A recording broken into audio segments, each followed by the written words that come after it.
Hello, Tuck. What's going on? Hi. Hi. Hi. I'm back. We're back. We're back in a We're big back. way. Oh man. So we were, for those who don't know, we were just talking. We are going to do this pre-record. We are Yeah, just talking Chiefs. pre-audio record. Yeah. Yes. YouTube We're Twitch talking exclusive. Chiefs. So I have some big news for you, Mr. Combo. Okay, what's up? I made up my mind, Okay. and not just because they happen to be good, but I've officially stated that my team is the next Super Bowl champions, the Kansas City Chiefs. I thought you were I about to say thought, Philadelphia Eagles and just completely yeah, troll the me. Philadelphia Eagles. No, uh, and I did something I've never done before in my entire life, which was fight for and defend the Chiefs against someone who doesn't Wow. like them. Yeah, Wow. because some guy was a Bengals fan and they were like talking shit about Kansas City. I was like, now hold on a second, all right? Yeah. Like, I don't love the city that much, but I at least respect the team, right? Patty Mahomes is the man and is generally a good. I don't know, right? But he seems like he's a genuine article, right? Yeah. Whereas Joe Burrow, even though if I wanted to hang out with someone, I'd much rather hang out with him. Seems Sure. like much more of a pretentious douchebag. Well, And I don't the Bengals fan didn't love that, but well, to be fair, I don't think you're wrong. So uh yeah. But yeah, no. I Well, hey, I'm proud of you. That is pretty cool. I never thought there would be a day where you were defending the Chiefs. I know. And I have plans to watch the Super Bowl at a bar. Whoa! You're Whoa! gonna watch a sporting event at a bar? Who does that? Yes. But don't worry, it's got the BigTuck turn on it where I'm pretty sure it's free. So because it's for the Bone Club that I'm a member of at this one bar called Billy The Jack Shack, where Bone Club. you have to have 100 different beers there, and then you get your shirt. So you're pretty much paying $1,000 in beer for a Dickie shirt with a logo and your name on it, right? It's really what That it boils down to. sounds totally worth it. I mean, I don't know And why you anyone can wouldn't do do that. this, right? Anyways, I think it's like free apps and free drinks. Get this though, you think 100 is a lot? I met someone who celebrated their 2,000th beer there. Wow. That's insane, Yeah, even for me. that's like effectively a beer every work day for God. What would that end up being? You take 24 days Like off. almost That 3 years, right? no, it's more than that. Oh 2000. yeah. Yeah, that would be about 5 to 6 years having a beer every day after work. So I think it's Wow. only been open. I think it's only been open for 350 or 350 for 3.5 years. Wow. And but the trick is if you go on Tuesdays, each beer you drink counts for two. Oh, okay. So if you go there and have 5 beers every Tuesday, that's 10. So then Okay. it'd only take you 200 weeks to do that, which is still 2 years of doing that every Tuesday without missing a beat. Uh, wait, hold on. No, that's more. It's 4 Because years. there's, Yeah. oh, yeah. Because Yeah. it'd be So two. Yeah, that's still, right. yeah, they would have to do 6 beers every Tuesday to be able to hit it from the day that they Every open. week. Yeah, from the time that Yes. they've opened. Wow. Insane. So maybe he got it at a different one because there's multiple locations, but Hmm. still, I mean, that's like insurmountable, right? That's so much beer. Granted, I mean, I guarantee if you probably added up the amount of beer you've drank or the amount of rum I've drank, it would probably Oh be yeah. embarrassing. Oh yeah. It's horrible. So, but hey, Uh, listen, it makes the bad go away. So what more do you want? all right. Well, no, that's awesome. Yeah, I think for us, the plan for the Chiefs game is going to be I'm making a Wagyu chili. I do it with Ooh, like chunks of yeah, meat versus like ground meat. So making that, and then we're going over to one of my wife's bridesmaids. Um, she nice. was the one that walked down with good old ecom at the wedding. And yeah, we're just doing a little Super Bowl party over there. As I was telling you pre-precast, I Yeah. can't party too hard, whether it's drowning my sorrows or celebrating because I gotta be out of KC by like 6:30 in the morning the very next day to head to the new job. But I'm excited for it. Yeah. I've started studying this week. I'm gonna do a little bit more studying probably after we get off the cast. But should be a great weekend. Hell One way yeah. or the other. I'm excited to be at the Super Are Bowl. you Patrick and got announced last night that he won the MVP officially. So now he's a nice? two-time MVP. Yeah, no, it's. I mean, Are I you don't think I worried? could have Are you ever. worried? Mm, yeah, because the Philly D does they are good. Yeah. So that could cause problems for us. We have multiple people pending with injuries, which is Mhm. never good. But and our defense is very hit or miss.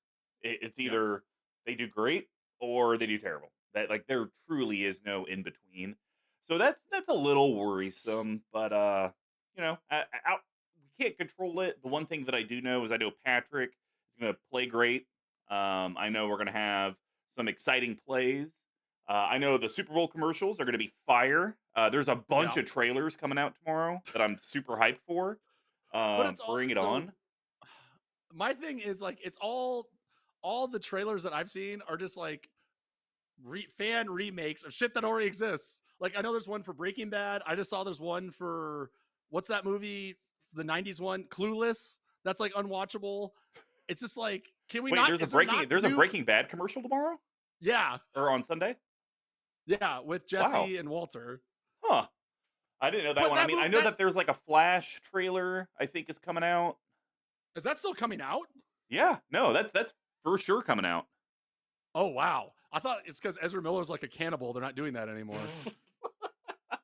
So it's like you got the Flash trailer coming out. I think Secret Wars for Marvel that trailer comes Cool, cool, out. cool. So that would be like super badass to see. The Fast 10 trailer, the final one, Families Forever. Oh yeah, I bet that's the final one. It's like a movie that just prints money. Oh yeah, we're done with that. And then I think I thought there was one other new trailer coming out that like people have been waiting on, but now I'm losing it. So, but yeah, no, I'm excited for it, and because the Super Bowl's on Sunday, that means episode 5 of Last of Us actually comes out tonight. So we are Oh, going to be very doing a nice. double header, last week's episode and this week's, because man, that show is good. I actually forced the Godfather to Yeah. watch a episode of it last night. What did he think? He liked it. I mean, I had Yeah. him watch the emotional episode I told you about, and I Yeah. was like, Episode "If you 3, have a right? heart, you'll fucking cry," and he didn't cry. Well, that is not particularly surprising. Nope. All right, well, let's get recording. Let's do this. Are you guys ready, Twitch and YouTube? Because we're ready in 3, 2, 1.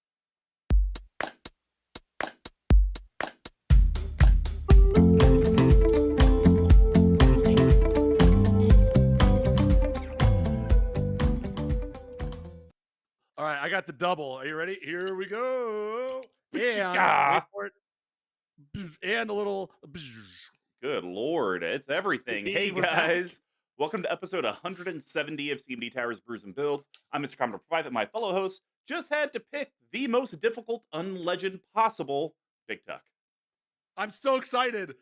I got a story behind this and everything. But first off, doing that again. And second off, I'm really excited. So this is a little gift that my parents got me, Mama and Papa Big Tuck, from Toppling Goliath, which is in Decatur, or Decorah, Iowa. And now, normally, I don't try to drink a whole one of these by myself on stream, but the bad news is because it's a double IPA and there's hops in it, it goes bad faster than like a stout. So I kind of have to Oh, drink them relatively soon. So here we go with that. But that's my afternoon. How are you, sir? You had a nice, relaxing week off from work. yep. Big travel plans. It's all coming up. It's all coming up. Yeah, it's all coming together. Yeah, talked with for the adulting world, my financial advisor this afternoon to kind of figure out what I'm going to do with my retirement plan. Now that I've left one company and going to another, got a fun Super Bowl coming up this weekend. I'm gonna try to get some more content scheduled out for everyone tomorrow. So you guys should have Nice. a steady thing of content throughout the month of February. And then also got to start lining up some guests. I'm going to be leading the hashtag SCR crew here in a couple weeks. Uh, And well, remember, Bill Big Tuck's gallivanting through the planet. get handed. I heard you didn't do I it last time. I always forget to do it. Well, don't, because I've committed to the bit that you asked me to of tagging random celebrities on the internet. And I got Glenn Howerton, who's from It's Always Sunny in Philadelphia. I got Jared Leto, of course, and I just did another one the other day. So So I wait, you are actually tagging celebrities in your Yes, chicken wing posts.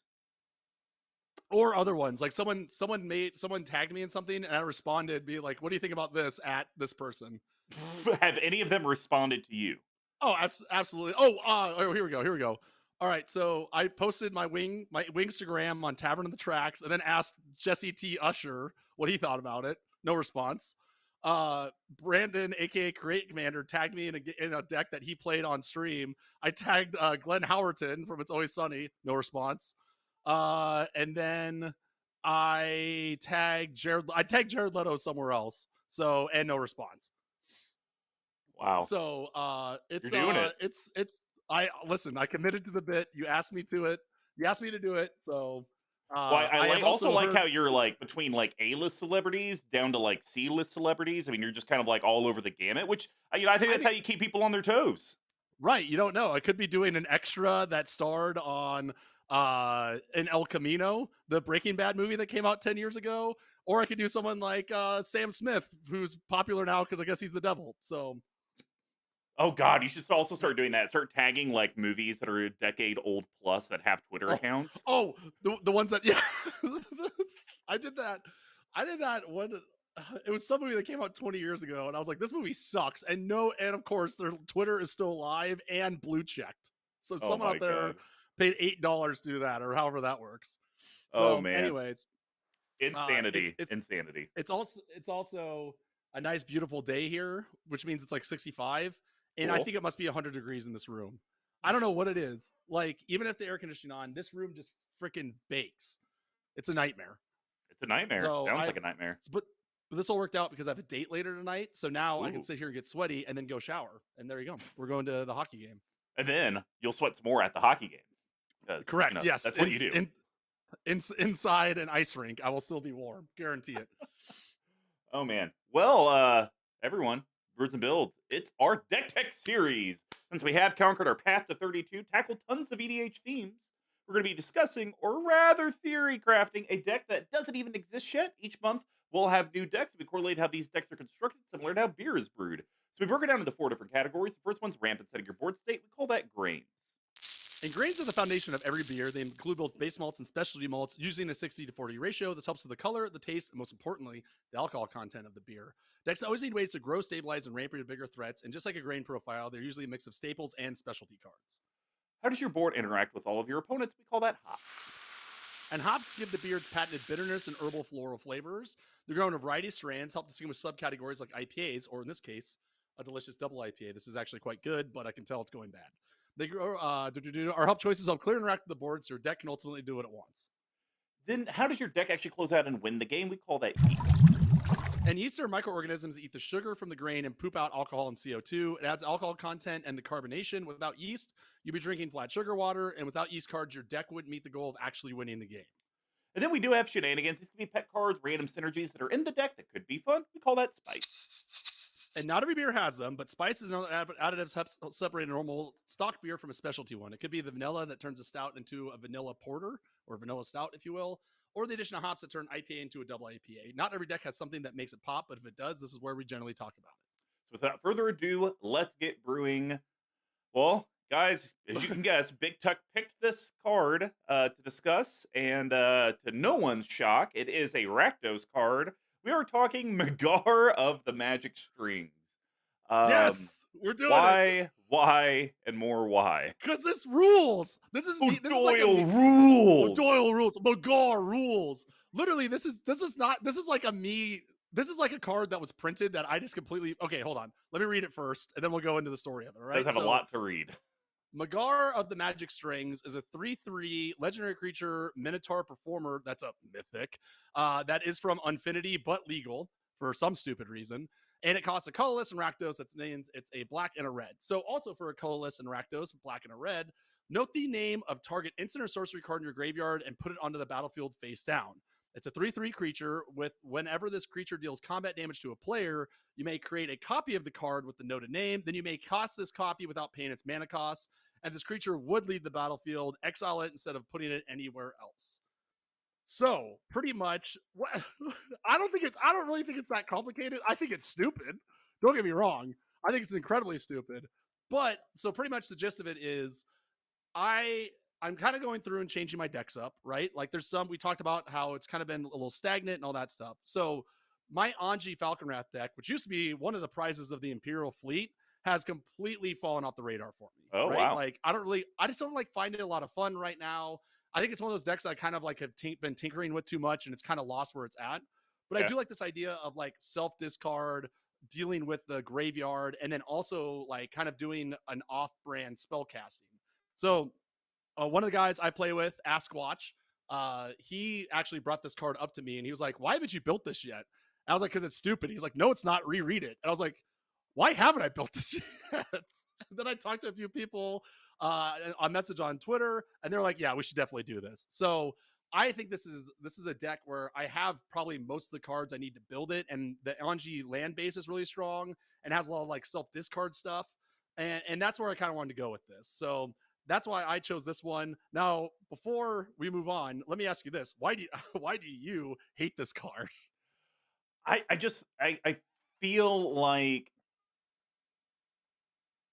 I feel like it's a little complicated for no reason. Yes, Um, I I I agree with that. I wish it was put a token onto the battlefield. I was just gonna say that. Like that's confusing in itself because then it becomes this argument of well, what happens when you blink it? Like what happens Oh to yeah, the spell? Usually a what token does happen? disappears, but in Yeah, here, I don't know what happens. Like genuinely, I don't know. I would assume it comes back as an instant or sorcery on the stack. It, I wouldn't think it'd come back as I a three think three, so. but once I think again it. though, but it wasn't cast. So how would it go on the stack Yeah, if it does it wasn't fizzle? cast? Well, oh, how what fizzles? So that's what I mean though. Like by literally just not putting token in there, they've just made this card extra complicated. That's very true. Um, Also, I will say it's also stupid that when you deal the combat damage, it should just use it right then and there, Yeah, yeah. and it should be a one-time thing. And then it goes to the graveyard, and you'd have to use Megar's ability again. But technically, you could give your creature double strike, and you'll cast it twice. Like it's Right. so Yeah. they've made it inherently super broken and also ultra complicated. Which I don't know. I'm just you would think I'm a big fan of that type of stuff, but I'm just really not for whatever reason. It just doesn't run out you, right? No, So like I said, I think it's got a lot of wings to it. I already have a lot of cards for it, so I thought this would be something different to try to kind of break up a little bit of the monotony and the Rakdos builds that I have, that's and fair. something that's like not inherently tribal. So as of Even though right it kind of now, is. on February 10th, 2023, there are 1,100 decks of Megar of the Magic Strings reported on EDH Rec. That's a Um, shocking amount, right? well, average deck build has about 34 lands, right in your sweet spot, Yep. 4 enchantments, 12 artifacts, 22 sorceries, 15 instants, and only 12 creatures. Yeah. And I think so. I think it sounds like a normal build out for a Spellslinger deck, which is where yeah, this is going to kind of fit in for me. and it looks like a bulk of the cards, about 20% of the deck reside in the 2 CMC slot, which I think is pretty interesting. Ooh. That's that's a lot of cheap stuff. I would think you'd be Yeah. trying to cheat in like big fat spells for the 3 mana and the combat damage. So That's that's pretty interesting. yeah, and I think like there's a lot of I hmm, I my idea is like I don't want these creatures just to get like, you know, draw 2, discard 1, right? When you deal Sure. damage to opponent. I want to use that as like the engine to get those big haymakers out that normally cost, a gazillion mana. late game and be able to make them like reusable throughout the entire mid game too. No, that's totally fair. All right. Well, before we get into the deck tech any further, we would love for you guys to check out our amazing Patreon, patreon.com/CMDTower. Woo! 4 different tiers starting at $3. All of them go into helping keep this channel alive, helping support our monthly costs, also allowing us to go out and get more creatives, whether that's commissioning new artwork, getting new merchandise for you guys, or even bringing additional members onto the team. So if there's anything you can do from a monthly perspective and you'd like to help us out, just check out our Patreon at patreon.com/CMDTower. So Big Tuck, we're now going to head over to the ramp and grain section. And this is your deck. So Okay. you get the honors. What's the first grain card you think of? And just so you know, I do have 4 for the grains, 4 for the hops, and 2 for the spice. Oh wow. Okay. I can throw in some other ones. How about okay? How about I can do? Are yours like slashes where it's like similar effects, or are they 4 Mm, net new cards? no, these are net new cards. Net new cards. Okay, well, I'll start with this one. So this is a card that I think played a lot in some modern builds, like specifically around what was that card? The hollowed one. So there's a while where this spiked. Now this does have random in it, right? Which again I Mhm. like, and it affects the entire board. So this is something that might be decent, to put on your creature if you want to later game. And that card is Burning Inquiry. So this is a sorcery. It's about $1.31. It's a common, and it has each player draws 3 cards, then discards 3 cards at random. So Hmm. ideally, you would stock your hand full of as many instants and sorceries as you can, like in this build. Very low on creatures and very low on enchantments, and luckily and hopefully that you'll hit out what you want, right? So I like how this is. It's symmetrical disruption in the sense that it does benefit your opponents because they get to draw 3, but they might discard an omniscience or something like that, Sure. and they're out of the game, right? So it's a little bit on the janky, it's a little risky, but that's pretty much how I play. Jank risk. So I thought this was a great slot for the one. Yeah, no, I think this is a good one. I've legit never seen this card before. I can't believe it's $1.30 though. It got played pretty heavily in some modern builds, and like this is like also like a slam dunk in most Anji decks, which is Hmm. why I already have a copy of it too. Oh, well, there you go. Well, I There you don't hate it because it is a pay 1 draw 3. So Yeah, you there know you go. me. I like to be 1 mana to 1 card at minimum. So the fact I'm getting the Yep. 3 for 1, let's do it. I thought you'd like it. All right. So this next one is a big mana producer because I see this deck. Yes, you want to be able to activate Magar's ability for 3 to get your 8-drop, 9-drop sorceries out of the graveyard onto a body and possibly get free cast. Right. I totally get that. But there's going to be times in the game where you also just want to cast the spells just straight from your hand. You're not trying to cheat it Oh, to sure. the graveyard because you want it ASAP. So I think being able to repeat getting red mana for each tapped land your opponents control Oh, is that a is a good slam one. dunk. We're talking Mana Geyser. So Yeah. Okay. All right. Mana Geyser, 3 colorless, red, red. It's a sorcery, and you get a red for each tapped land your opponents control. And you get a copy for the cheapest one, it's $1. Nice. So yeah, the funny thing about this card is a lot of times your mind goes to, well, no, that's great, but if I'm not in a mono red deck, what if I need black? Or what if I need my Right. other color? Yeah. I can tell you from firsthand experience, and I think you've even seen this firsthand experience when I play my Zafi deck, my Is It, Mana Geyser claps in that deck. Oh, it's insane. Even though I need blue to still do my other Yeah. stuff, it just becomes a thing like, okay, well, this spell costs 9, but it was black, 7. Okay, well, I'll just take 7 from my floating 20 something mana pool and put it into there and then just use my 2 swamps. So I Yeah, think Mana Geyser absolutely. is a very smart card. Mid game when you actually cast it, but shit, you get that on a body, your second main phase, you're just Over gonna have and over and so over much again. mana. Yeah, that's awesome. That's a great pick, and one that I overlooked myself. So there you go. Oh, It's there going you on the go. list. On the list. On All the right. Well, list. what's your next green card? So this is another one that's new, and I think this is it's it's a little sweatier, but I think you really get to see a lot of what's in the deck. And sometimes, how do you say? Like, I think you're going to be able to draw or be able to reanimate the ones that you want.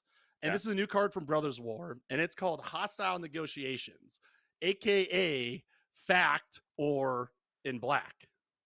Like that? Like what I did there? Three I like it. colorless in black, for an instance. It's about 67 cents. Exile the top 3 cards of your library in a face down pile. Sorry, exile the top 3 cards in your library in a face down pile. Then exile the next top 3 cards of your library in another face down pile. Look at the cards in each pile, then turn a pile of your choice face up. The opponent chooses one of those piles. Put all cards in the chosen pile into your hand and the rest into your graveyard, then you lose 3 life. So I love that you're being able to see what. It's just so much text for just something so simple and interaction. Like, is that really what this deck is? Just like text.deck? Yeah, probably. Oh yeah, actually, absolutely. Thinking of ones later. So again, like it's like a fact or fiction, right? Where again, you lose 3 life, doesn't matter to me. I'm a blitzkrieg player, so my life total doesn't matter. But I just like that you're effectively digging six deep, and you're gonna know which one you want in your hand, which one you want in the graveyard, right? Yeah. So I think it's like I think this is a good play with your opponents. It's like a modular card for them as well, which we always like to get their opinion into it. I just think this has a lot of really great interaction. What we're looking for in the deck. Yeah. I think it's good. Now, is this something that you would ever pay Magar's ability for to get it out of the graveyard on a body? Maybe. I was thinking about that, and I think this. So compare this to Burning Inquiry, right? Like I am not as hot on that as I am on this for it. So I think this is one of the grain spells that I think would be really good to copy on the body for it. Okay, Not fair enough. ideal because the creatures I really want to be like big game warping sort of Sure. effects. But I think this one is like it gets enough of a value train and it's pretty low. No one's got to go out of their way to just try to wipe this out just because you get this on a creature. Yeah, no, that's fair. Okay. Yeah. Well, my next one is, I mean, what 2 lands are in every single Rakdos build? Just what are the 2 lands that are in every single build? Urborg and a fetch land. Oh, fair. But usually, Urborg and then coffers, or Urborg at a bare minimum. So, you're going to have swamps out the butt. That's just what's going to happen. And so I wanted, once again, another way to give you, and the nice thing about this is until an end of turn. So if you end up like doing multiple combat phases, you don't have to worry about the mana disappearing out of your mana pool. But I think Bubbling Muck is another good smart card for this. So single black sorcery until end of turn. Whenever a player taps a swamp for mana, that player adds an additional black. It's cheap enough. You're not having to cheat it out with Magar's ability, so you can kind of do it whenever you need it. But then the great thing is that once it's in there, if it's like, hey, like I have a way to give evasion, and I got these big X spells I'm trying to get to later, let me go ahead and pay 3, get Bubbling Muck out here, and I already got my Mana Geyser out here. And now every time I'm dealing damage with these 2 creatures, I have like 50 mana in my mana pool. Yeah. Or at my disposal. Right. No, that's great. I love it. I have a card of this. I have one of these sitting around. I think in my mono black deck. So remember how we're switching that to Gix? So I'm taking a bunch. There's a bunch of solid instants and sorceries in there that I can easily just move over and put in for creatures there. So this is one I didn't even think about. So yeah, I love it. Definitely, you can head over to one of our sponsors we'll get to later because I think I have 5 Urborgs in my cart in that one. Oh, there you go. There All right. Well, what is your next grain card? So this is one that is a mana rock, right? And it's starting to get a little bit more pricey than I even expected. But I like it because not only can it tap for mana immediately, or it can also turn into a copy of either your creature or someone else's. And that's why we're talking about our boy Cursed Mirror. So 2 colorless, and that's Cursed Mirror, not Mirror. People were making fun of me my accent yesterday. They said that they couldn't understand when I was saying 101. It's like, yeah, Rugby 101. They couldn't understand you know saying what I'm saying. The numbers 101? Yeah. Like, okay. Calculus 1. I mean, if I say Rugby 101 right now, you know what I'm saying, right? Yeah, Rugby 101. Correct. Yeah. So they were like, we can't understand what you're saying. Like I had to repeat it 4 times. It's like, guys, it's just a number. So anyways, Cursed Mirror is an artifact that originally got printed in Commander 2021. It's sitting around $3. It taps for red mana, which is great. And then also, as it enters the battlefield, you may have it a copy. You may have it become a copy of any creature on the battlefield until end of turn, I like that. except it has haste, right? So I like that a lot. again, and it's got the haste, so you're getting right into combat with it. And I just like this because if someone has a Blightsteel or some other horrible creature, you can pick that up late game. Or if you have a Bubbling Muck or something, or your the other one you were saying, the Mana Geyser. If you have that already on there, then you can completely double up your mana and just go off to the races with one of your own creatures. So Yeah, I kind of like the utility, and then it just turns into another 3-drop mana cost or mana rock. yeah, no. I really don't have anything to add. I think that's a really smart pick, especially because it does become a copy of the creature. And I think there's a part of this build where you're doing, and we might get to this later in the East package, a lot of the Splin Twinner, type of effects. Yes. Just trying to make copies of creatures, so then that way you get double, triple, quadruple the value of your instants and sorceries Absolutely. that you've created with these tokens. Or sorry, not tokens, just creatures face that down are cards. yeah. Face down morph cards, effectively. So stupid. All right. So this is a modal card, which I know you'll love because it could be a Ooh. grain or it could be a hops, depending on how you look at it. I'm looking at this Okay. from the lens of a grain. It's a great mana sink for, when you do your mana geyser and you have 8 mana left over and you don't really have anything you want to use it for. This is a great thing to dump into that. Same thing with your bubbling muck. It's an enchantment, so we won't be able to get it back out of the yard with all the milling that potentially we're going to be doing. But I think it's time to get punished in a very hot way with Heretic's Punishments. Heretics. 4 colorless red enchantment, 14 cents from Innistrad. But Oh, damn. So 3 colorless red, choose any target, because it has been eradicated from its original text. So choose any target. Then mill 3 cards. Heretic's Punishment deals damage to that permanent or player equal to the highest mana value among the milled cards. So I think this is a great way really to cool. fill up your graveyard, get those instant sorceries in there as quick as possible. Maybe you're using this to pick off blockers. Hey, I do need to get this 3/3 through. They only have 1/3/3. Let me pay 4, see if I can just kind of target remove it, so that way I can get my spell in. You can use it. I think it's kind of great that you can use it for planeswalkers as well, because you want to be doing combat damage to players to get your instant sorceries to pop. You don't necessarily want to hit, take a turn off with what you're trying to do because of a planeswalker. So great way to be able to eliminate those guys while still doing your build. And if it doesn't work out, you only paid 14 cents for the card, but I think it'll actually work in this build quite a bit. Yeah. It's really cute. I like that a lot. And especially like you're saying, our top end cards get like 7, 8, 9. And that could be, again, in one turn, you have 5 mana left over, or I guess 6 is what it costs to do it, right? Well, it's to 4 to activate. activate. It's 9 to do it all 9, in one okay. turn. Yeah. So I guess, but that's like not an insurmountable amount to have in the late game. And Yeah. you're down to 1 or 2 people left, and you get a 9-drop or something insane like that, and just blast them out of the game. Yeah. So I think that's really cool. That's a really, really cool pick. I like it. We're back. You're back. All right. Well, what is your? Did you scrounge up one? I got one more. Yeah. All right. What's your final one? I think that this is a card that I wanted to be way better than it actually is. And I think it's good in some decks. This card's really good in your Zaffy deck. And I'm pretty sure the last time you played it, you won with it or got to a point where people couldn't win with it. And this will cost you 7, but it could get you tons and tons of treasure tokens because we are finding Brass's Bounty. So 6 colorless and a red for sorcery. For each land you control, create a treasure token. It's an artifact with tap. Sack this artifact, add 1 mana of any color. So I was like, oh, this is like the best red ramp spell ever printed, right? Like you're effectively paying 7. But then you like think about it. You're like, okay, so if I'm ramping this out early, I'm paying 7 to get like 5.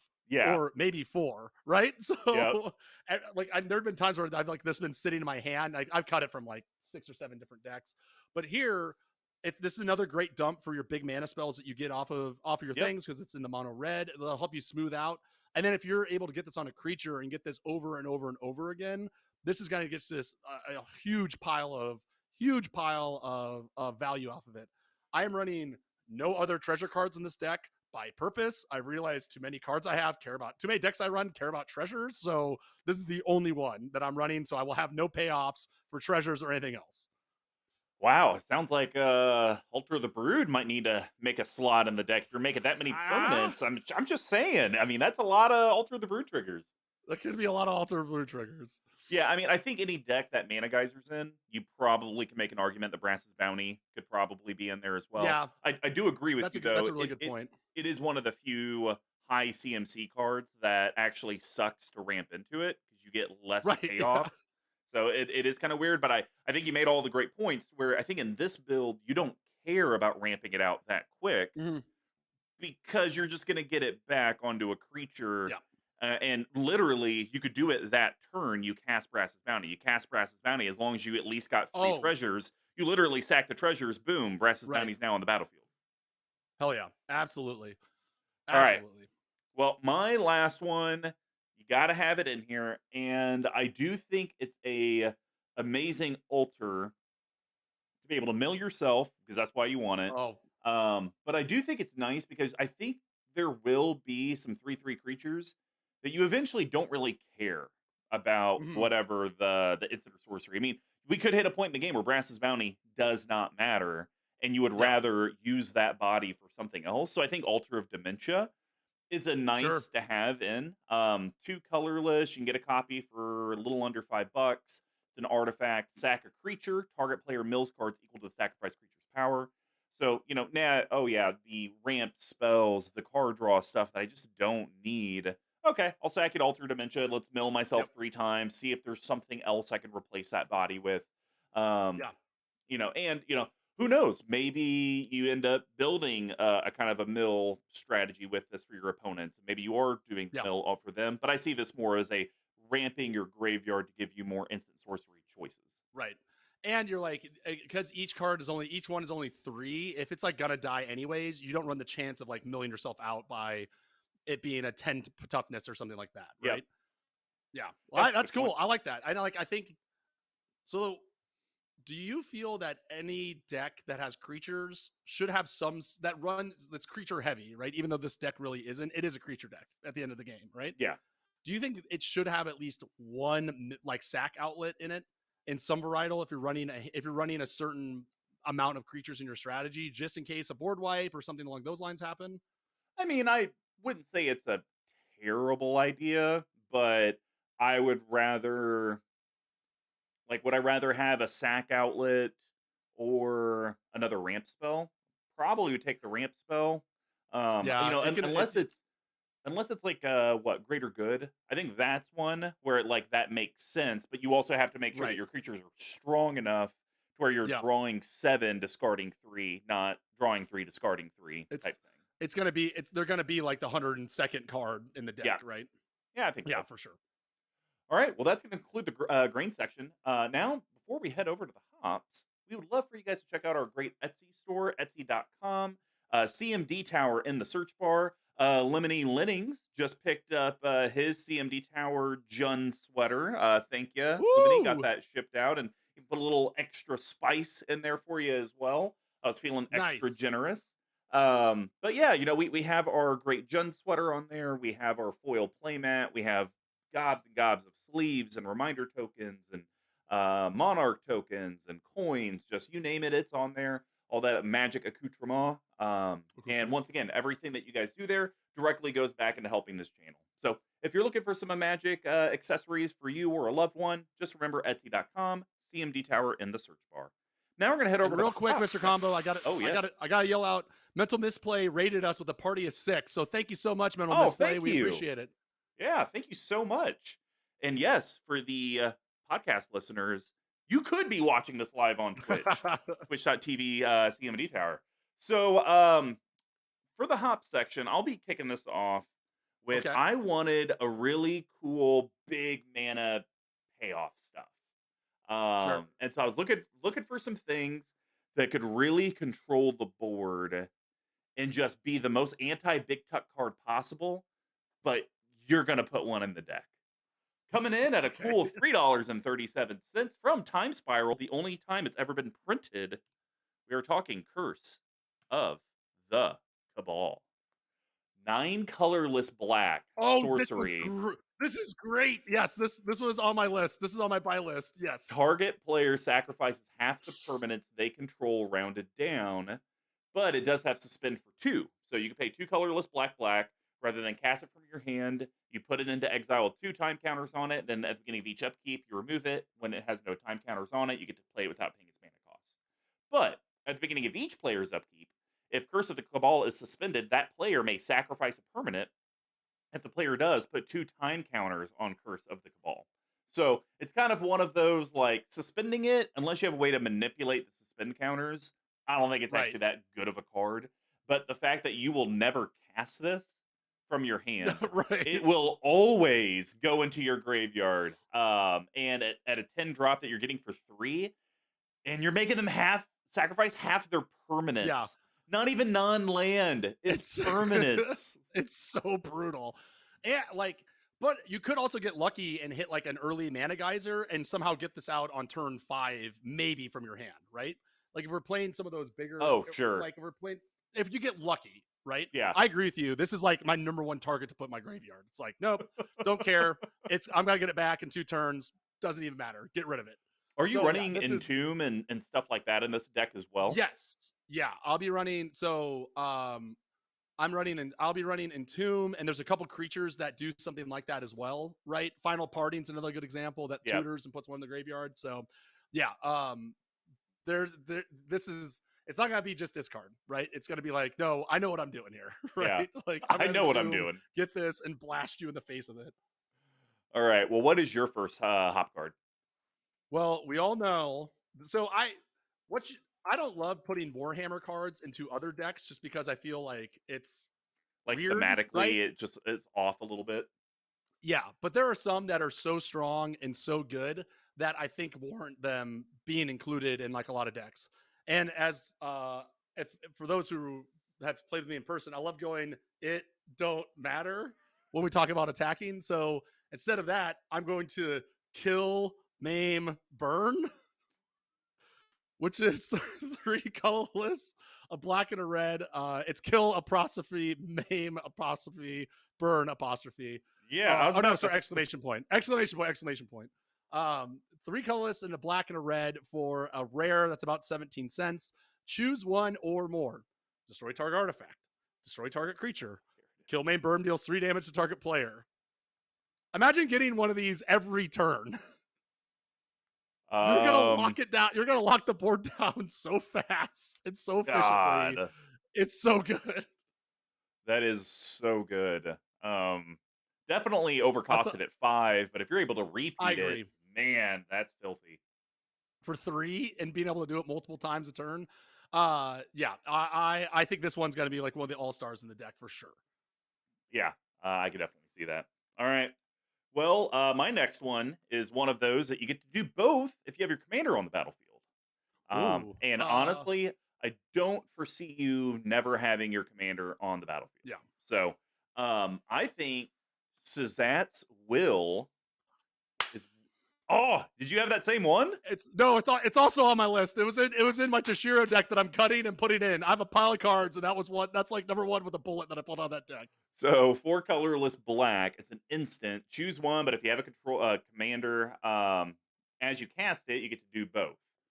Each opponent sacks a creature they control with the greatest power, and then exile all opponents' graveyards. Then create X01 throw creature tokens, where X is the greatest power among creature cards exiled this way. So, I mean, yeah, It's you're probably incredible. casting this from your hand at some point, and then paying 3, and then doing it Yep. over and over and over and over. Your opponents will never have graveyards. You're going to have Nope. this army of these 0/1 thralls that they'll never be able to hit you. You'll never have to worry about attacking out with Right. all your 3/3s because you'll have these armies to block, and then you're making them sack the biggest creature that they have, which just opens it up for you to go attack. Like, good God, Yeah. that's Yeah. so Yeah. powerful. No, I think I don't want to put too many in there, but I think having a fair amount of cards that are like each opponent does this Yeah. is probably pretty strong in here, right? Like Oh yeah. I don't want a million of them because eventually like you're gonna just run out, right? Like Hmm. if you have every single sacrifice, each opponent sacrifice a creature, at some point you're just gonna be like, this doesn't do anything now. So I don't want to go that crazy into it. But I do think this is like one of the better ones because you get so much more value out of Yeah, I agree. All right. Well, what is your next hop? it. Okay, my next hop is one that. All right, so are you ready to make? Are you ready to get this? You thought this was already complicated. Are you ready to get even more complicated with it? No. Because now we're gonna have to get into timing effects. So this is a Oh card God. that is insane. It's a stupid card, but it's actually shockingly good in here because of the way the stack and timing effects work. So I'm talking about our boy Void Maw. So this is a rare from Cold Snap that's 73 cents. It's four colorless, double black for a creature horror. It's a 4/5 a trample. So it says if another creature would die, exile it instead. Okay. And then it has an ability where put a card exiled with Void Maw into its owner's graveyard. Void Maw gets +2/+2 until end of turn. So the thing that sucks the most about Magar is the clause that if a creature would leave the battlefield, you have to exile it. Okay.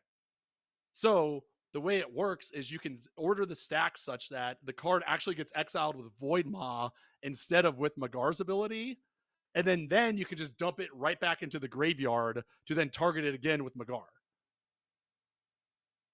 I don't think it works like that. I looked it up. It's Well, how it because works. it specific because the Magar clause is a lot like oh, of course I'm going to draw a blank on it now. But there's another creature where it's like the wording on it makes it to where like if it's like if the creature leaves the it's like unearth type of effects. Right. So Yeah. because on the creature it states if this leaves the battlefield, exile it instead of putting it anywhere else. So Right. even if you sacrifice it, Magar's ability goes on the stack. Void Maw, you try to put that trigger up there. It's still getting exiled instead, but then Magar is still going to come over the top because it's saying, "Hey, you're leaving. I'm saying you're going to exile." So the way I read it, how it works online, again, we're not judges here, is that you put this second on the stack, so it happens first. So this exiles with the Void Maw ability, and then the Magar's ability fizzles because that card has already left the battlefield and been exiled. Yeah, So see, that's how I understand how it works. But judges, people who are in the play group or watching us on Twitch, let us know. yeah, definitely add us Magar of the Magic Strings and Void Maw interaction. That would be super Yeah. interesting to figure out because that's kind of the reason you can't abuse Unearth is because Right. that same clause. That's what Magar is kind of effectively doing here. It's Right. like, if you're going to go anywhere, I'm sending you to exile. I don't think there's any way to get around that other than phasing because it doesn't actually like leave. Sure. Hmm. Yeah. Interesting, So anyway, sir. that's what I read online. So Well, I and don't we all know the know. internet is We never all know you wrong. can trust everything online. Correct. Well, I am also talking about a 4 colorless black card. Also from an old set. This one from Prophecy though. Also an Oh. enchantment. We need to have some sort of constant mill. Um, I Okay. have this in a hop because I think it's just going to cause chaos, and it's going to be Genesis. Infernal Genesis, 4 Okay. colorless Infernal black Genesis. enchantment. At the beginning of each player's upkeep, that player mills a card. Then they create X/1/1 black minion creature tokens where X is the milled card's mana value. So, Oh, good grief. yeah, so I see this as you're going to be milling, you're getting your minions, other people are getting minions, everyone's swinging out at each other, causing all this chaos. We're going to have ways, we might get to this a little bit later in the spice, to give our creatures evasion of some kind. Mm-hmm. So, we'll still be able to get over their minions to block with, but people are just going to be pissed by this. Like, oh my gosh, I milled my 9-drop and it's like, yeah, but you got 9 minions. Like, look, what? Right. Just think, you could be in the red zone now. You could be attacking. You could totally politic this to work for you. It's a Nekazar argument. Like, I'm helping you draw cards. Like, what more do you Yeah. want? I'm building your army for you. See, you already got it down. Yeah, I love it. I'm here for it. All right. It's what? It's a stupid card that's overly complicated. What's more? Yep. What's not to like? All right. Well, what is your final hop? So I think the way that you just said this, I think we're going to have some overlap, but I do agree we need to get ways to get our creatures through because they're just 3/3s. So I think like one of the easiest ones that's also super budget is just simply just Goblin Ward Drums. So it's 2 colorless and a red for an enchantment. It's just creatures you control have menace, right? Mm-hmm. So very vanilla, not much there, but I just love this idea that if you have 3 creatures that are all swinging at the same person, they're really gonna have to start making some choices of what instants and sorceries they want to go through and which ones they want to get rid of, right? Yeah. So it's for me, this is just kind of like more of like a bread and butter sort of deal. It's cheap, it's efficient, and we're going to be able to start getting our things in much easier than they were because they're just 3/3s, right? Like that's not scary. They But don't even flying or anything. you could get the 7th edition foil for $26. I saw that, and I'm not gonna lie, it looks pretty sweet. Yeah, It and you looks know that pretty 7th sweet. edition foiling is going to look really sweet on there as well. Absolutely. Yeah, no, I think this is fine. I mean, I think there's probably more efficient cards to put in the deck. You know, maybe find some instant or sorcery, so that way you can kind of like repeat it over and over and over again. Sure. But yeah, no, I don't hate it, especially for 30 cents or 20 cents. You know, you pick up a copy really cheap. Worst case, you don't love it. You don't love it for $26. I don't love it for $26.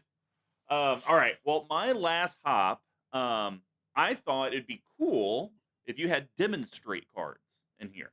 Since you're getting that free cast, now it's like potentially you're getting 2 copies of it every time you connect, and then it really kind of puts that modal function on your opponent of whether or not they should do that. So I thought Incarnation Technique is a great pick. So 4 colorless black sorcery. Yeah.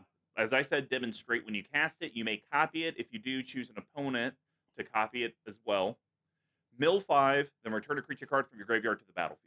So I've always been a big proponent of tutors and recursion being in the hop section for me, unless I'm getting my actual game-winning card. Because a lot of times it's like, okay, well, I know I milled this. I need this on the battlefield because they're doing this. How do I now make that happen? So I think for 5 mana, the way I look at this card is it's really 2.5 mana per creature you get back because you're always demonstrating it. And you can kind of create these alliances now with your opponents. Hey, if you let me hit you, I'll let you Incarnation Technique back your XYZ Eldrazi. Whatever you want. Let you bring this back, yeah. And so it gives you that politicking as well. Plus, what's better than a free spell? Getting 2 free spells. Getting 2 free spells. Yeah, absolutely. I think the demonstrate cards are great in here. And I agree with you. I think like when you're doing this, you're the person who's gonna get the most value out of it almost every time. Yep, totally agree. All right, well that's gonna wrap up the hops. Now we're gonna head over to our awesome sponsors at abyssproxyshop.com. Woo! And hey, when you use a discount code, I believe it's CMDTower. That's the channel you're listening and watching. You get 10% off your order. It's a great shop with lots of proxy playtest type cards. BigTuck, what's the cart? I think it's $225 now because I just added more. I even added more to it. It's not good. I'm telling you, by the time Tuck actually pulls the trigger on this, everyone, Abyss Proxy Shop will be able to take a week-long vacation on him. $3,000. I'm gonna spend more on proxies than I would on a Shockland or on a Aberduel. But you know they have tons of community submitted art requests that people have been like, hey, I want the Black Lotus art on the Soul Ring, or just like kind of creative things like that. Plus, they do full deck commissions, which I've done multiple times. So if you're looking for a way to support us and not break the bank, between $3 and $6, abyssproxyshop.com, code CMDTower at checkout. Now we're going to head over to the game-winning Beast cards. And Big Tuck, I only have 3 here. I stayed within the normal realms. What is your first one, though? I'm curious what direction. So this one is just an efficient damage spell. That's it. Okay. Right? So I kind of have an efficient damage spell. I kind of have one that is like a big splashy one. And then I have one that's extremely situational, right? So this one is just straight fastball down the middle. It's Breath of Malfigor, right? So 3 colorless, a black, and a red for an instant. It's 14 cents, unless you want to buy the IDW version of it, which actually looks pretty slick, for $2.78. pretty straightforward. It just deals 5 damage to each opponent, right? So for me, again, it's just like this is if it gets through, you're dealing 18 damage with one creature, right? Potentially Sure. repeatably. So it's a common for a reason because a one shot of this is not very good, right? Unless you're Hmm. like in the dog days of the game and you just need to win it out and people are at 1 or 2 life and holding on for dear life. I Yeah. just like this because it's a repeatable way to efficiently deal a pile of damage to each opponent as opposed to a bunch to just one. Hmm.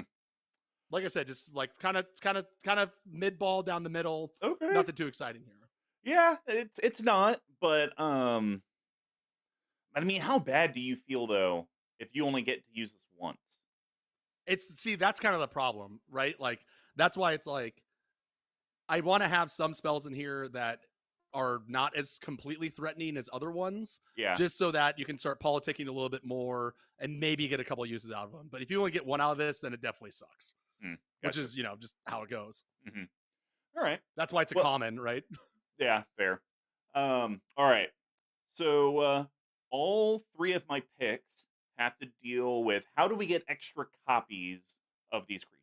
So I went all Okay, in because I feel like that is how you secretly make this deck win and sure. actually make it fun and just being stupid. So the first one is a great card, having you roll d20s to make copies of creatures in Delina Wild Mage. Oh yes, 3 colorless red, legendary creature, elf shaman. And whenever Delina Wild Mage attacks, choose target creature you control, then roll a d20. 1 through 14, create a tapped and attacking token that's a copy of that creature, except it's not legendary, and at the end of combat, exile this creature. And 15 through 20, create one of those tokens. You may roll again.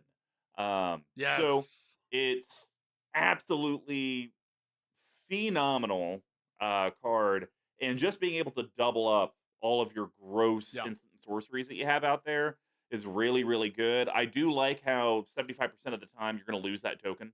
Um, yep, so yeah. I think that's a very fair trade off. But man, have you ever played this and ever gotten the 15 through 20 like multiple rolls in a row? No, I've seen people that have played this. I think Richard from MTG Goldfish, this is one of his pet decks that he has. Okay. And I've seen him go completely off on this. He like makes copies of it with like Helm of the Host and other things. And then it's like I think he can almost go infinite. It depends no matter what he rolls and how it goes. Oh The thing I wow. like the most about the thing I like the most about this one is like I feel like it's very frail because it has to attack. But in Yep. this deck, it's not going to matter because they're going to have 2 other things that they need to block, or else we're going to cast Breath of More free Malgar 2 stuff. times, and Yep. or like that's the low end, right? Like it scales to 3. Okay, sorry, we're getting. I got a 15 once and a 2 the next time. Let's get 3. You have 3 menace, Curse of the Cabals coming at you, and a Dina Wild Mage. Like, what do you want? Like, what now? Right? Like, which one do you want to block? Oh my god, that's So so I like nasty. it a lot, and like I Good. love rolling dice. So yes, it's good. It's just like another silly out there goofball win con. So I'm here for it big time. All right. Well, what is your next yeast card? All right, so this is the big punch you right in the penis or Punch you lady right in the parts, if you will. dick. Yeah, wherever depending on who you're playing with, right? Punches you in your genital region because I feel that this is going to hurt people in ways that they don't want to. Because not only are we gonna take a look, we're gonna take a peer into the abyss. Oh So 4 god. colorless, triple black for a sorcery. Target player draws cards equal to half the number of cards in their library and loses half their life. Round up each time. So again, it's the same thing of like if you hit someone with this, it's gonna be bad. It's gonna be a lot of damage.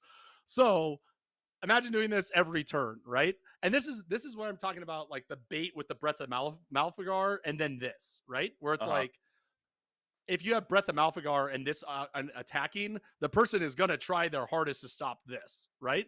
And then you can Sure. still get through with the card like Breath. So I love this card though. It's big, splashy. It can be a game winner if you draw it late, or if you get to do it turn over turn to different people. It's just going to be completely demoralizing to your opponents. Hot take. I'm probably only casting this on myself Oh, because then I'm going to go to instep, discard down to hand size and put every single instant and sorcery I want into my graveyard. And Oh, okay. Magar's ability does not say you may only do this at sorcery speed.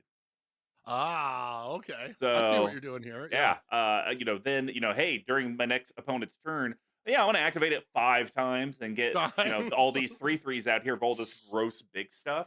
That's actually where Yeah. I see the secret tech of Peer into the Abyss. Oh, Now, I okay. mean, I'm sure if you could get you know 5 or 6 copies of it, but it's going to kind of have that same issue that um, Curse of the Cabal is going to have, because eventually losing half isn't a big deal, It because it's doesn't like, matter oh, anymore. I'm Right. losing Yeah. 3 things or 4 things. Right. So eventually it does level out to where it's not as good. That's where I think the Pyramid of the Abyss, yeah, the first time you probably do it on your opponent, it's probably a really big deal. But then the next time it's like, well, I'm only losing like 5 life now. And Right. I mean, I only drew 10 It does. cards. I only had 20 left. So it's just like, it's not as, if It anything, you're tapers probably out. actually, Yeah. yeah, if anything, you're probably helping them, because it's like, oh, cool. Right. I paid 5 life for 10 cards. Fantastic. Yeah. Let's do Yeah. that Yeah. again. Yeah. So that's Yeah. just kind of Keep it my, coming. yeah, that's just kind of my Rube Goldberg machine of it. Oh yeah. I hear you. All right. It's a Well, good you point. already mentioned it. My next one, we'll just cut to the chase. Helm of the Host. Just you got to have it in here. 4 colorless legendary artifact equipment, equipped for 5. Beginning of combat on your Oh, turn, nice. create a token that's a copy of equipped creature, except that token isn't legendary, and that token gains haste. So, Nice. um, yeah, I just think you need, like I said, many, many, many ways to be able to pump out extra copies of these instant sorceries. Yes, you need threatening ones, but I think almost a nice middle ground is 50% making copies of creatures, whether it's forever or end of turn, and then I think the other 50% is like, well, how we usually describe fluffy creatures. It's like Hmm. between powers 4 and 6. I think you kind of have also that same range in instant sorceries. Like, yeah, these are all like Mm. 4 to 6 intensity. Like, nothing's like, oh Yeah. my god, I'm panicked and the whole table's freaking out trying to figure out how to board wipe me. It's just more Right. annoying, because then it's the more annoying stuff you have built up. You're making those extra copies. It just kind of piles on. Yeah. I think it's great. I think I have a spare one of these I haven't found a place for. Oh, there you go. So I think it's like I'm worried. I feel like this is going to be a deck that's either going to be mana starved, or you're going to have so much that you're going to have so much left over from all your Brassus Bound and everything, you don't know what to do with it, right? Hmm. So I feel like in the latter case, this is going to be something we're going to be get out.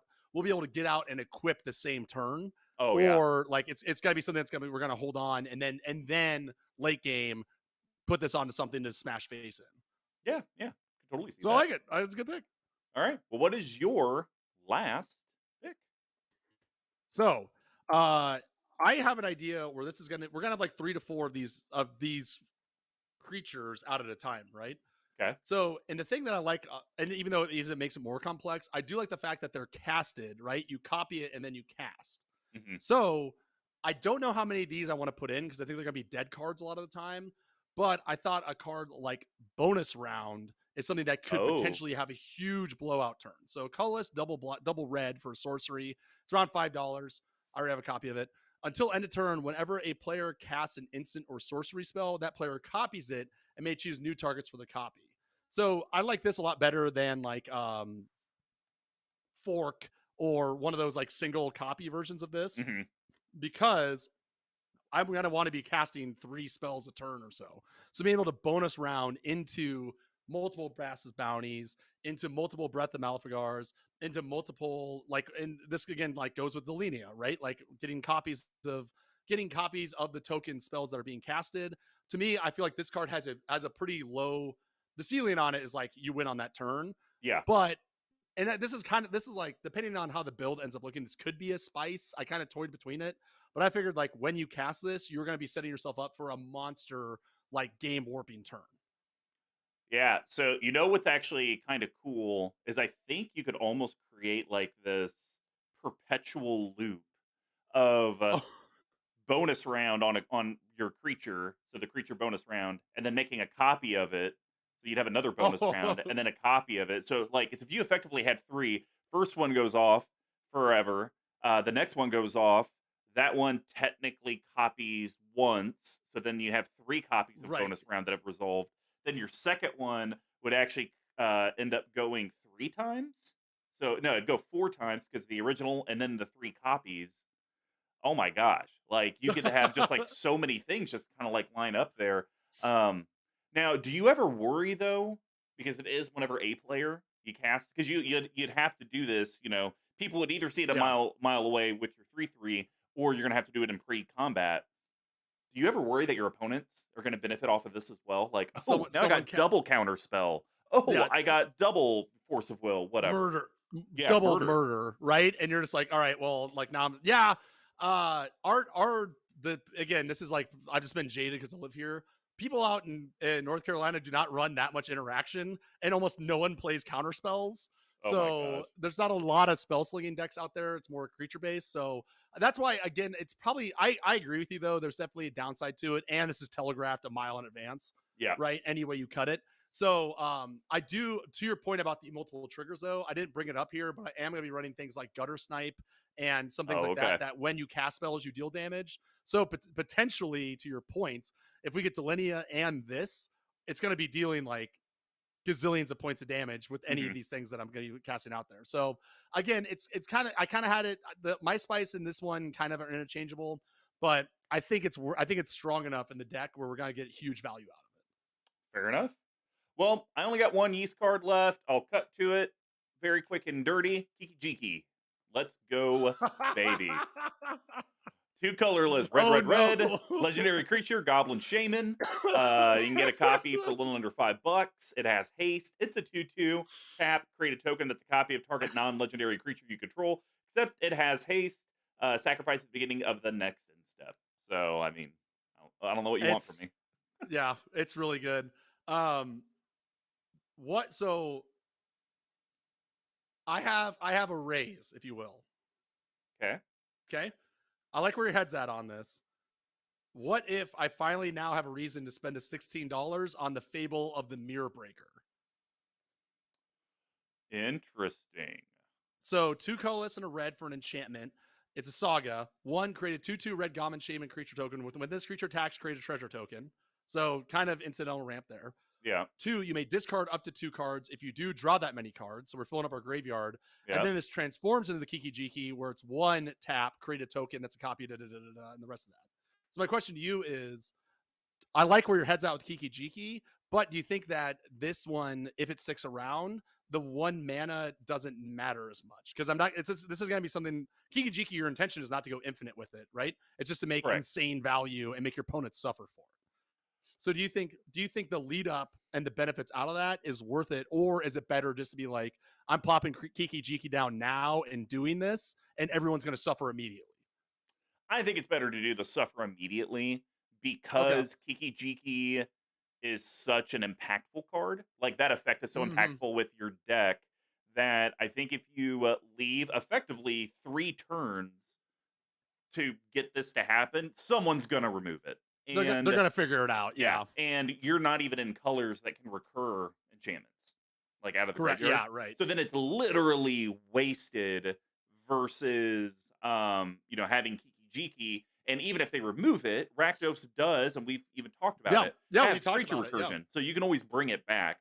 That would be my only hesitation with Fable of the Mirror Breaker. Now, once again, if you Right. start putting things in here where you have incidental, like, counter manipulation, like we kind of talked about with the suspend counters with the Cabal card, then yeah, sure, go ahead, but do this instead. It's a lot more flavorful because then you could maybe pop it off in a turn cycle. But the fact that you're gonna Right. have to wait, you play it 1 rotation, 2 rotations, I just think that's too much build It's too up. slow. Yeah. Yeah, Especially, and like, I think people, the first time I play the deck, people may let it go by and be like, okay, whatever, you're making 1 copy. But when yeah. I make a copy of Peer into the what, abyss. Curse of the There you go. Cabal, Yeah, or what, yeah, whatever, people are gonna get wise to it pretty quickly. So absolutely. maybe it'd be better just be able to slam this and then make the copy and go to the races. All right, that concludes the East package. Now we're over to that spice. And Tuck, I lied. I got 3. You have 3? I got 3. Let's go. All right, go, go, go. All right, Tuck, do you like to dance? Yes. you like to dance around fire? Yeah, I'd say Well, so. I got a I'm hot more of a gal to cigar introduce you to. Let's talk Ryonia Fire Dancer Ginger for fire you. dancer. So let's go What? 3 colorless red, legendary Oh, creature, damn. human wizard. At the beginning of combat on your turn, create X tokens that are Oh, copies good of another target grief. creature you control, where X is 1 plus the number of instant and sorcery spells you've cast this turn. They gain haste, exile them at the beginning of the next end step. She herself is a 3/4 that you can get for $1.17. So pretty easy here. Yeah. Bare minimum, you're getting 1. On the top end, you're maybe getting 4. Um, she doesn't have to attack herself. The reason I have her Right. in Spice is because she effectively is Kiki Jiki. That's really what she is. But she costs 2 mana more, Mm-hmm. and it's very contingent. Like her big upside is what you do pre-combat or what you do ahead of time. So I don't know Right. how much you're actually going to be casting a bunch of instant sorceries in your pre-combat. If it's literally like you're never casting anything, it's like you're doing everything at combat and beyond, then I don't know if Ryonia is good. She effectively is just a budget worse version of Kiki Jiki. But Right. Right. Right. if you can maybe, even do 2 instant sorceries in your pre-combat, holy crap. That would be super powerful to get 3 copies for 5 mana, effectively, even if you got it just the one time. So this is kind of like a because I am going to be running. I think a lot of like the 2 and 3 drops that you see on EDH Rex are things like Faithless Looting, are like these spells that are just like value spells. But if you draw those, if you draw into those later in the game, they kind of suck, right? Like Yeah. a lot of them are discard 2, draw 2, right? And you're like, okay, at Mhm. this point, I don't care. I just need to get like, I need something else to do.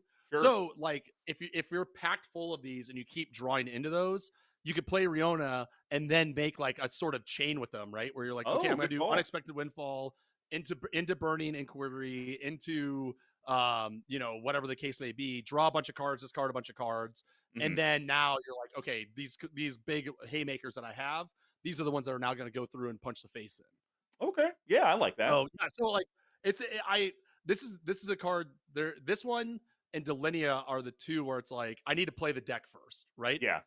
Like especially I think Delinia is actually way stronger, but this is one where it's like if I'm drawing into these dead drops late in the game that aren't winning me the game, Yeah. then Riona comes in and this is now turning. This goes from being a spice to a deadly yeast, right? Yeah. You know what? I think that's a great way to sum it up. All right. I got you. What's your next spice? What do you got? I can't. I'm gonna need your help on this because I can't tell if this is the best card in the deck or the worst, right? Okay. Because I feel like it's. I feel like it's. I don't know. Okay, so the card is called Surge to Victory, and this is a card Oh, I've I'm been very trying to familiar. put. I've been trying to put this into a deck, and I cannot figure out which one it. I can't. It's just I haven't found one to work with. So 4 colorless, double red for sorcery. Exile target instant or sorcery card from your graveyard. Creatures you control get +X+0 until end of turn, where X is that card's mana value. Whenever a creature you control deals combat damage to a player this turn, copy the exiled card. You may cast a copy without paying its mana cost, right? So I feel like on paper, it does what this deck wants, right? Like Correct. plays cards out of the graveyard, makes your creatures big because we have all these high end cards that we're going to be binning, so on and so forth, right? My concern with this is like, is there going to be things to even copy, or are those things already going to be cast out of my graveyard to be their creatures themselves That and was circumvent this literally whole going to be thing? my comment. That like Really? Yeah. Surge to Victory is effectively Magar light. Like I get it Right. one time and that's it. So because I actually saw this as well when I was building out my list for this episode, and my reason for not including it because I've done this card before and it's insanely powerful, Oh, really? but I don't like. We really haven't addressed evasion other than your 1 menace card. Yeah. And Right. this doesn't give them trample. This just gives them Correct. plus Yeah. X plus O. So it's like I think this is a card that you'll actually have to see how how often you're actually connecting for combat damage versus people chumping to like prevent you Yeah. from Yeah. casting stuff. Because like what good does it do to exile your 9 drop, do +9/+0 for your 5 creatures if none of them can get And then free? yeah, and then swing into an army of elves, right? Yeah, exactly. Like that doesn't do anything. So Right. and to your point, Like, do you want to do it for that one-time shot and then maybe get fogged and then the card's gone Hmm. forever? Or would you rather just pay 3, get your 3/3 copy, and then Right. do additional triggers of Rionia, the dice rolling, all the Kiki-Jiki, all Yeah. of that type of stuff to get your extra copies? And this one is even worse. Like this one's kind of because I think that I think there's an argument where it's like you just turn this into a creature and do it every turn, right? And you're like that also doesn't solve the problem because again, like you're just taking Yep, a 6 drop out of your graveyard. That would be a great target for itself, right? yep, So you that's got it. why I was like I think this either could be great or it could be a complete blank, you know? Mhm. Well, so I'm gonna hit my boring spice, and then I'm gonna close out the episode with a hot one. So, Ooh. my boring one is a card I love. It's a 7 drop that gives all of your creatures 7 effects. Let's go, Chrome's Memorial. Oh god. 7 drop, Yes. legendary artifact, $15. Creatures you control have flying, first strike, vigilance, trample, haste, protection from black, protection from red. So we now fixed our trample issue. We fixed Yep. our 1 evasion issue with flying. We have Yep. vigilance, which is like unnecessary, but we do. And then protection from black and red. I don't know if that's actually going to hurt us or not, because I don't know how often our cards are going to target our own stuff, but that might be something that could, you could almost say that's like a limiting factor of the deck. Like, hey, I could have gone Eldrazi Monument. Instead, I went to Chroma's Memorial because now I can't even do my own interactions with my own stuff. Right, right, right. Like, maybe that is a thing. I don't know. But I think this card, it is expensive, but you're going to have piles of mana. I'm really Yep. confident in that. And I don't think you're going to get a better evasion on a single card better than this because I want Yeah. to have as many slots open in this deck as possible for instant and sorceries and ways to copy creatures. I don't Right. I don't need you to have 10 slots for evasion. Like that's just unnecessary. Like have Yeah. this, tutor it, get it out or draw through your deck however you need to do it. But keep the other 99 cards open for what this deck truly wants to do. Hmm. Yeah, I think I can see it. I can see it there for sure. Like it's just it's so strong once you land it. Yep. So I just hate the 7 cost. I know it's worth it. It's worth every penny when you have it, but it's Yep. just so hard. But that's why it's a spice, right? Like Yeah. again, this could be the cornerstone that turns this deck into something that's unstoppable, or it could be like I just can't get there fast enough. Yeah. Very true. All right. Well, I like it. Do you have a last edition spice, or do you just want me to hit you with a big hitter? Uh, why don't you hit me? Hit All me right. with it. I know you love cards that could win you the Oh, game and also great start. kill you, and they could kill you. This card, straight off I'm the gonna s- presses of I'm, Streets, I'm gonna stop you right there. If this is what the card is, it's a yes. If that card fulfill these 2 things, it's in. Streets of New Capenna. How about we bring an angel to the deck? An angel of suffering. Angel of Suffering, 3 Whoa. colorless, black, black, Nightmare Angel. It's a 5/3 with flying. Oh, If damage would jeez. be dealt to you, prevent that damage and mill twice that many cards. Let's Oh go. god. Oh god. So Oh we're gonna fill boy. up our graveyard quick. It's kind of like a Platinum Angel, but more on flavor for what the deck wants to do. And Tuck, you very well could die. And then you're just dead. And then you're just dead. Okay, I have a caveat. Okay. If I'm running this card, Then which you're I also running like, Kozilek, Butcher of Truth, right? like so I don't or any monster mash. Yeah. Yes, or like an elixir of immortality or something like that, where I can at instant speed shuffle my graveyard back into my library. I think you So just do Kozilek in there, and then that way it's just like you literally cannot die. Your life total I can't mean change. that's pretty good. It That's just always pretty cycles good. through. I still don't have a copy of Kozilek, so maybe this is Yeah, the well, and time to finally pick if you one keep up. waiting, the cards can keep getting more and more expensive. What I is think the I just Butcher pulled it of up. I Truth think at now? the cheapest you can get is like 24, which I think when Oh, it okay, got that's not printed bad. Ultimate Masters. I think when it was Ultimate Masters though, I think it dropped to like 20 or dropped to 18 or something. I just missed the boat on it. See, Because guess what? I was expecting it to be in the 80s. So yeah, it Mm. being around that $25 mark. Look at that. That's a pittance. And I don't, and like I said, I don't have one, and it's an amazing card in EDH. So if it doesn't work in this deck, I'll find another place to put it in. Any That one of my is other gazillions of cards that need this, or other gazillions of decks. well, fam. That's the end of the episode. And hey, if you enjoyed Woo! it and made it till the end, be sure to hit that subscribe. Be sure to hit the alert so you know when we go live on YouTube and on Twitch. And subscribe to us on whatever podcast platform so you can double listen to us. And whatever star review kind of makes people find us, aka it's 5. And if you'd like to get a hold of us, ask us questions, here's how you can do that. I am on the Tweeterverse. Yes, I have not run away from Elon Musk at MrComboNumber5, all spell out except for the 5. BigTuck, who did you talk about wings to today? No one today because I haven't had wings yet, but you can find my Wingstagram at BigTuck tweeting on the Twitter. I have been told by several people already that they hate my Wingstagram and think I should make my own separate account for it because they couldn't possibly care about the low res, unartistic pictures I'm posting of wings when I'm drinking in the streets of Charlotte, North Carolina. You can get a hold of our primary account at CMDTower on Twitter as well. You'll be able to find this episode, the YouTube link, all the good stuff at cmdtower.com/BNBE170. And remember, there's a myriad of ways you can support us. Patreon.com/CMDTower, Etsy.com, CMDTower in the search bar, and AbyssProxyShop.com, CMDTower at checkout. You know what's kind of funny? It's like CMD Tower, it's like in the URL, then it's the search bar, then it's at checkout. It's like, it just kind of like, we're just cascading down. I should Just maybe, follow it down. Yes, yeah. exactly. From the Um, broadest to the leanest. and at Abyss Proxy Shop, using CMD Tower gets you 10% off. But all 3 ways are ways that you can directly financially help grow this channel and help keep us thriving. So, Big Tuck, we're here. We're at the end. And, I'm curious how you feel about Magar of the Magic Strings and this Fury Craft.